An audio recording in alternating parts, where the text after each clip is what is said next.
فضل الرحمن وایي عمران خان د حکومت پرېږدي ګینې د پټېدو ځای به یې ورک شي. پاکستاني سیاستوال مولانا فضل الرحمن په خپلو تازه څرګندونو کې ویلي دي چې عمران خان د حکومت پرېږدي او استعفا دې ورکړي، ګینې بیا به یې د پټېدو هېڅ ځای نه وي چې پکې پټ شي. د پاکستاني رسنیو د راپورونو په وینا د جمعیت غلام اسلام ګوند مشر مولانا فضل الرحمن ویلي چې د پاکستان حکومت کشمیر هند ته ډالۍ کړی دی او اوس د کشمیریانو په زخمونو د مالګو دوړولو لپاره هره ورځ خلکو ته وایي چې احتجاجونه وکړئ.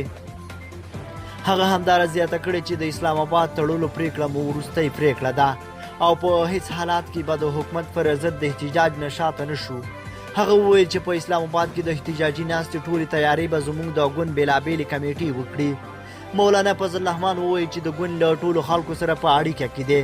هغه خلک چې په اسلام آباد کې د احتجاجي ناستې لپاره کنټینرې ورکولې اوس چیرته دي؟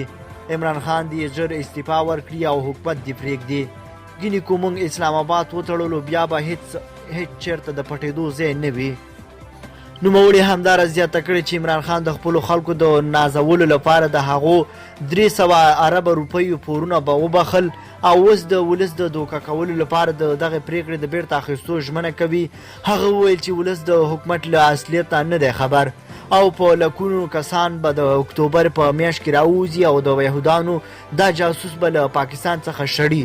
مولانا فضل الرحمن ویلي دی چې د اسلام آباد تړلو او احتجاجي ناستې لپاره پاکستان کې د نورو سیاسي ګوندونو سره هم اړیکې نیولې دي او هیله یې څرګنده کړې ده چې په دې کار سره به ورسره نور سیاسي ګوندونه هم مرسته وکړي.